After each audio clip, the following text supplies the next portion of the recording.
Everybody, this is Father Warner D'Souza, and we are in the Saturday of the 9th week in Ordinary Time, Mark chapter 12, verses 38 to 44. Perhaps what causes all the conflict while reading this pericope is that in the Bible, this pericope is separated by a title, making it seem like two pericopes rather than one. The Bible has verse 38 to 40 with the title, Jesus Denounces the Scribes, which amounts to a condemnation. And then verses 41 to 44 are titled The Widow's Offering, which makes it a commendation. So what really is this pericope all about? To better understand the point being made, we need to read this text in its larger context of Mark chapter 12, in which Jesus is having a battle royale with the Jewish authorities and in particular with the scribes. After having fended off the traps and the wily ways of the Jewish leaders, Jesus goes into attack mode.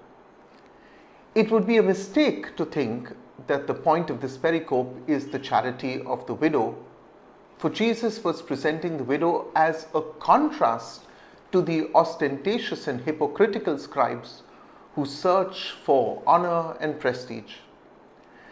Beneath the folds of their religious robes were hidden their desire and lust for power and position.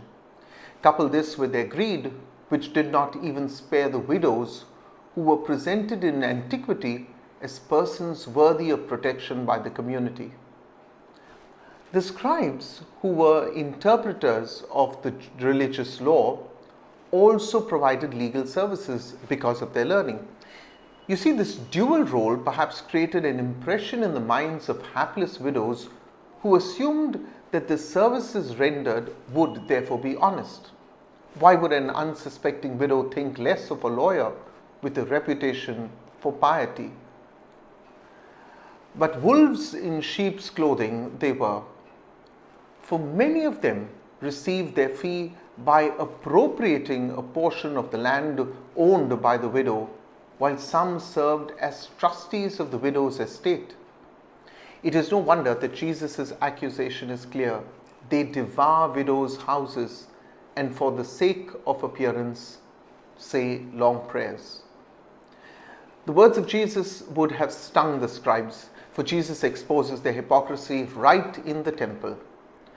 Then, sitting opposite the treasury, he contrasts and commends a widow who put in 2 small copper coins.